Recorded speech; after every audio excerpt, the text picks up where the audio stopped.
di depan ratusan ormas, ketua-ketuanya, di depan tokoh-tokoh agama, bahkan seluruh ormas ada. Saya katakan, kalau memang berjenggot itu teroris, kita telah salah alamat. Sampai detik ini pelaku teroris 90 bahkan 95% nggak ada yang jenggotan. Ayo, mau apa? Bismillahirrahmanirrahim. Pak Ustadz izin bertanya, bagaimana sikap seharusnya ketika teman ana menyebut berjenggot itu seperti teroris? Pertama, antum jangan kusar dan baper. Karena Rasulullah disebut lebih parah daripada antum. Allah berfirman, "Wa idza qila lahum la ilaha illallah yastakbirun." Ketika diucapkan kepada mereka la ilaha illallah, mereka menyombongkan diri. Wa yaquluna inna latariku alihatina li syairin majnun, dan mereka membalas dengan kata-kata, apakah kami harus meninggalkan sesembahan kami hanya karena ucapan si tukang puisi yang majnun? Rasulullah nggak baper, Rasulullah tetap jalan dakwah, Rasulullah tetap istiqomah. Biarpun anjing menggonggong, kafilah tetap berlalu. Prinsip. Kemudian yang kedua, antum sampaikan kalau memang antum terpaksa harus adu argumen, menjelaskan tatap bicara, bukan hanya tatap muka. Apa itu? Tolong sebutkan pelaku teroris yang ketangkep di Indonesia ini yang berjenggot berapa persen? Enggak ada 5%. Makanya ketika saya diberikan kesempatan oleh Pemda DKI untuk menyampaikan tentang masalah ISIS ketika awal-awal muncul, saya tegaskan di depan ratusan ormas, ketua-ketuanya, di depan tokoh-tokoh agama, bahkan seluruh ormas ada. Saya katakan, kalau memang berjenggot itu teroris, kita telah salah alamat. Akhirnya nanti yang teroris bener nggak ketangkep, yang bukan teroris ditangkep. Buktinya sampai detik ini pelaku teroris 90 bahkan 95% nggak ada yang jenggotan. Ayo, mau apa? Berarti di sini stigma yang dibangun untuk apa? Merusak Islam. Kita tidak membela teroris, bahkan sampai detik ini masih istiqomah saya mengatakan pelaku aksi teror bukan mujahid. Bukan jihad ya, bukan jihad. Aksi teror bukan jihad, pelakunya bukan mujahid, matinya juga tidak syahid. Titik. Aksi teror bukan jihad, pelakunya bukan mujahid, matinya tidak syahid. Urusan akhiratnya kita serahkan kepada Allah. Titik. Tapi kalau digunakan untuk black camp, membunuh karakter Islam atau tokoh Islam, itu soal lain. Dan ini yang terjadi. Digunakan untuk membunuh karakter tokoh. Sehingga kalau di bandara diplototin. Wah, itu kan itu. Makanya kadang-kadang kita keluar negeri bawa jenggot, dibutuhkan bapernya harus dihilangin. Perasaan, tenang aja. Alhamdulillah kok nggak ada masalah. Anak keluar negeri ke Australia, ke Jerman, ke Hong Kong, bawa jenggot. Ya memang butuh mental, walaupun bobotnya nggak ada 2 kilo. Tapi ya lebih berat daripada bawa 2 kintal kedelai, ya. Tenang aja, bismillah, gitu loh, ya. Oke, jangan baper. Apakah sholat duha dilakukan berjamaah? Boleh kalau tidak dilazimkan. Ya. Boleh kalau tidak dilazimkan. Tapi kalau dilazim, Ini namanya sudah mengharuskan sesuatu yang tidak harus. Makanya Rasulullah pernah bersama Abu Bakar sholat sunnah berjamaah di rumahnya siapa? Malik bin Idban. Ketika saat beliau sudah mulai buta, tidak bisa pergi ke masjid dan ingin membuat musola di rumahnya, diawali dengan Rasulullah diminta bersama Abu Bakar sholat sunnah 2 rakaat berjamaah. Tapi Rasulullah apakah setiap saat sholat seperti itu? Tidak. Pokoknya gini Pak, sholat sunnah yang dilazimkan berjamaah itu cuma 4. 1, sholat istisqa. 2, sholat gerhana.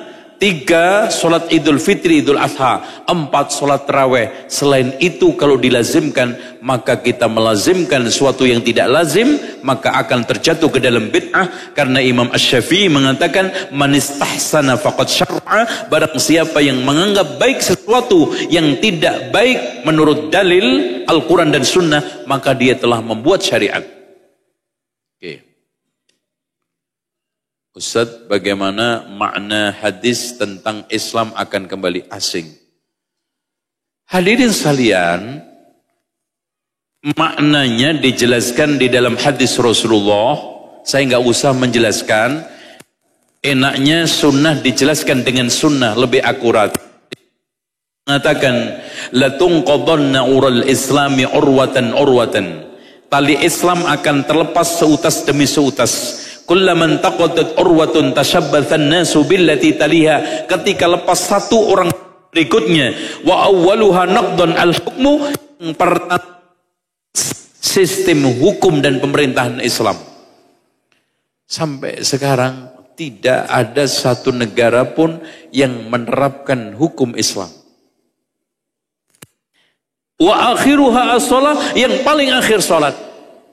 Sampai pada tingkatan seperti hadis silah yang diriwayatkan dari Hudzaifah, di mana Rasulullah mengatakan, sayadrusul Islam kama yadrusu wasyu thawb. Islam akan punah seperti punahnya batik dari kain. Hatta la yudro mas salatu wa mas siyam wa mas sadaqah wa man nusuk. Sampai tidak dikenal lagi apa itu sholat, apa itu zakat, apa itu puasa, apa itu haji. Tinggal kakek nenek orang lanjut usia mengatakan la ilaha illallah. Sampai silah menanyakan kepada Hudzaifah, apa manfaatnya la ilaha illallah? Sampai 3 kali Hudzaifah memalingkan mukanya. Saking sedihnya mendengarkan hadis itu. Akhirnya menjawab, tudkhiluhum al-jannah la ilaha illallah. Pada masa itu memasukkan dia ke surga.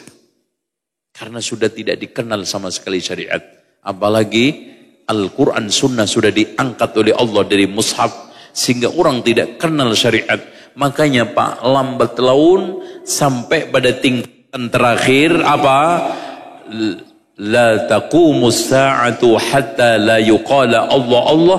Tidaklah tegak hari sampai tidak lagi disebut dikatakan Allah Allah. Enggak ada. Makanya manusia sudah tidak mengenal syariat. Manusia sudah tidak mengenal Allah Allah. Sehingga ketika kiamat mereka akan mengatakan apa? Yaqulul insanu malaha. Ada apa ini? Karena udah enggak kenal lagi kiamat. Udah nggak tahu lagi penjelasan tentang kiamat. Makanya wa yaqulul insanu malaha. Ada apa ini? Makanya selagi antum ngajinya kenceng, ibadahnya bagus, syiar Islam menyebar, insya Allah. Apalagi tadi Dajjal tidak keluar kecuali pada masa agama sudah tipis dan orang berpaling dari ilmu. Sudah. Kalau konser rame, kalau ngaji sepi. Bahkan kadang di suatu tempat kuburan lebih ramai daripada masjid. Sudah. Pada saat itu udah. Maka kita tinggal SDM, selamatkan diri masing-masing. Makanya Rasulullah mengatakan apa tadi? Alaika bi khasati nafsik. Jaga diri baik-baik. Kapan itu? Kalau sudah kikir ditaati. Hawa nafsu diikuti. Dunia diutamakan. Dan i'jabi di ra'yin. Orang kagum dengan pendapatnya sendiri. Udah. Alaika bi khasati nafsik. Afwan Ustaz, izin. Oh, sudah cukup. Ini ada terakhir. Bismillah. Ketika ada teman yang melakukan kemaksiatan, kita boleh menghajarnya seperti mendiamkannya atau yang sebagainya dalam rangka agar orang tersebut bisa kembali kepada. Hadirin sekalian, boleh hajar, tapi antum lihat maslahatnya. Mendiamkan itu metode, bukan perintah, tujuan. Artinya berubah nggak berubah terus didiamkan, tidak.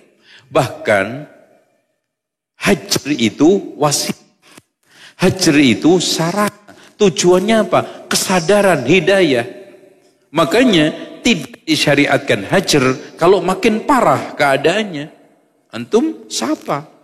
Daripada nggak tegur sapa, akhirnya malah nggak sholat, malah pindah agama, repot, murtad.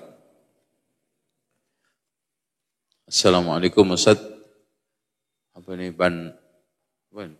mungkin sudah bisa punya teman sejati. Kalau temannya datang ke rumah di apa? Tulisannya jelek banget, Mas. Ya terakhir aja ini, bismillahirrahmanirrahim Ustaz. Membicarakan kebaikan teman apa termasuk ghibah? Enggak, malah itu tadi wajib. Termasuk hak pertemanan kaitannya dengan lisan, mendiamkan keburukannya, membicarakan kebaikannya.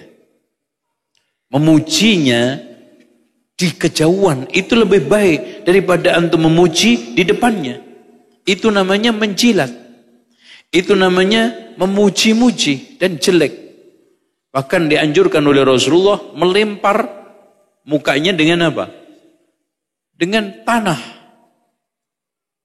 Memuji itu di luar, memuji itu di kejauhan. Demikian, insya Allah kita berjumpa kembali di kesempatan lain dengan tema lain. Subhanakallahumma wa bihamdika asyhadu an la ilaha illa anta astaghfiruka wa atubu ilaik. Wassalamualaikum warahmatullahi wabarakatuh.